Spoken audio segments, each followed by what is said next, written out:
Kasus pengeroyokan guru oleh sejumlah murid di SMKN 3 Berbak, Tanjung Jabung Timur yang terjadi pada Selasa 13 Januari lalu berbuntut panjang. Setelah guru bernama Agus Saputra melapor ke Polda Jambi, kini giliran muridnya yang membuat laporan pada Senin 19 Januari malam. Adapun Agus sebelumnya melapor ke Polda Jambi atas peristiwa yang menimpanya pada Kamis 15 Januari sore bersama sang kakak. Kakak Agus kala itu menyatakan laporan ini dibuat karena sang adik mengalami kerugian. Jurnalis Tribun Jambi, Sri Tuti Apriliani akan melaporkan informasi lengkapnya untuk Anda. Selamat malam Tuti, apa yang membuat murid tersebut melakukan langkah hukum terhadap guru Agus Saputra? Ya, selamat malam rekan Siska dan juga Tribuners. Baik, dapat saya informasikan bahwa siswa inisial LF berusia 16 tahun akhirnya datang ke Polda Jambi.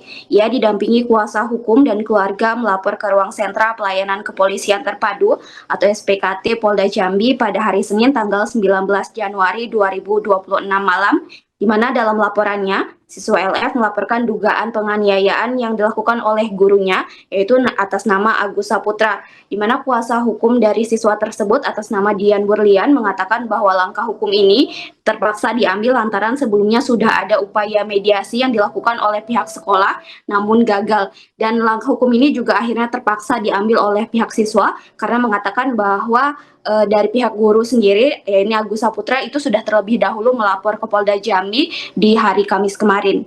Demikian Siska. Baik, Tuti, lalu apa saja yang dilaporkan oleh murid tersebut ke polisi terhadap guru Agus Saputra? Ya, selesai dari Polda Jambi kemarin, siswa LF sendiri didampingi oleh kuasa hukum dan keluarganya itu mengatakan bahwa laporan yang diberikan kepada pihak kepolisian yaitu terkait dengan dugaan penganiayaan yang dilakukan oleh gurunya yaitu atas nama Agus Saputra, di mana siswa LF sendiri saat itu mengatakan bahwa untuk kronologis kejadian di hari tersebut, ia menjelaskan bahwa dari keterangan siswa diketahui bahwa kejadian bermula sekitar pukul 9 pagi, di mana saat itu siswa LF sedang memberikan instruksi kepada teman-temannya agar diam dengan kalimat kurang lebih seperti, "Woi, diamlah, mata pelajaran kita mau selesai." Dan saat yang sama guru Agus datang dan bertanya siapa yang mengucapkan atau mengatakan kalimat woi, dan siswa LF ini mengaku bahwa dia yang mengatakan kalimat tersebut, dan kemudian berdasarkan pengakuan dari siswa LF sendiri, ia dipukul oleh gurunya. Dan dari kejadian tersebut, berdasarkan keterangan dari siswa LF sendiri, diketahui bahwa sekitar pukul 12 siang siswa mendesak oknum guru agar meminta maaf kepada siswa LF karena telah melakukan pemukulan.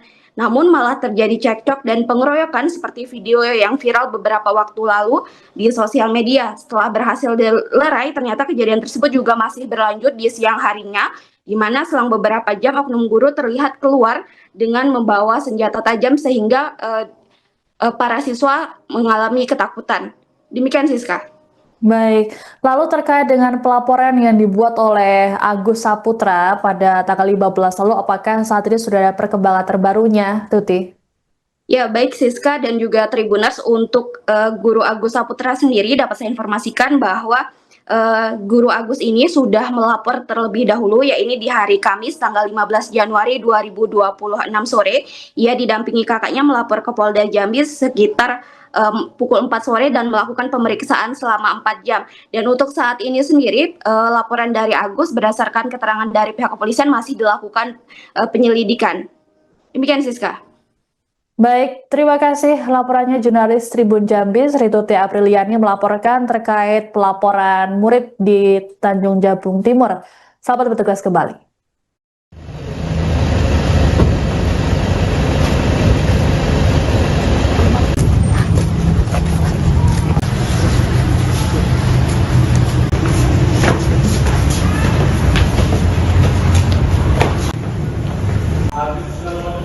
Iya, sudah jadi kriteria sudah disamakan.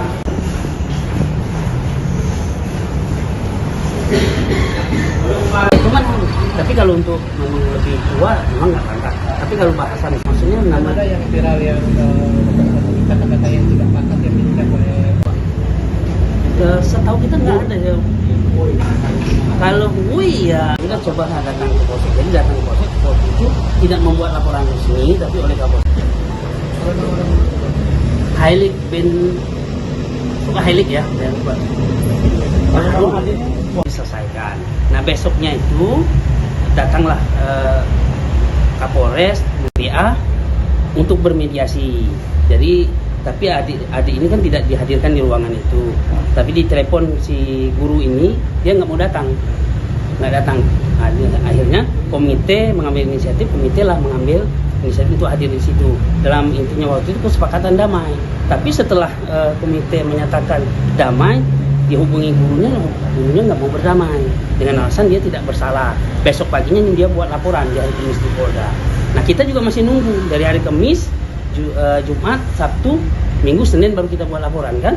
Nah, kalau masih ada etikat baik kita dalam hal ini membuat laporan ini kan dengan tidak mengurangi rasa hormat kita kepada guru dan gitu.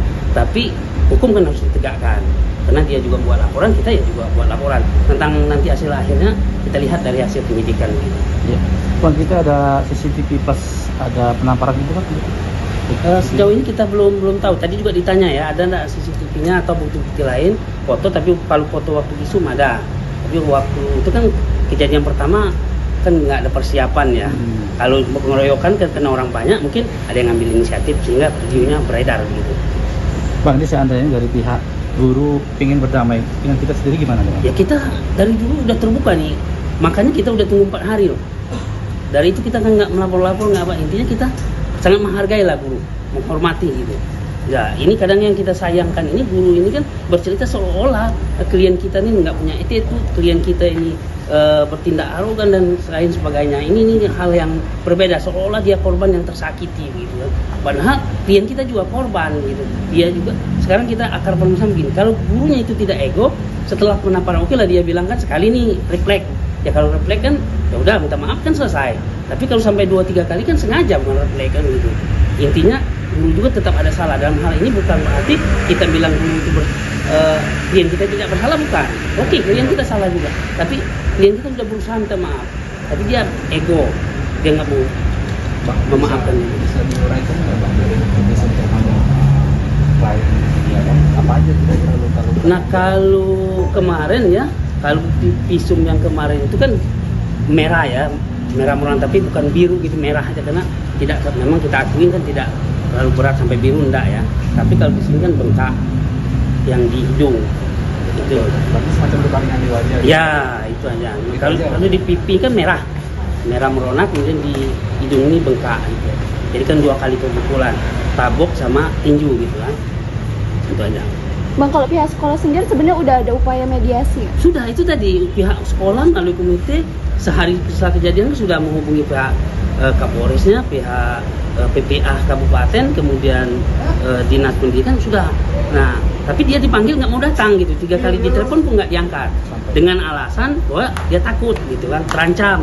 Ya siapa yang ngancam? Karena anak-anak nggak ada waktu itu. Nama lengkap? Saya Dian Berlian. Download Tribun X sekarang, menghadirkan lokal menjadi Indonesia.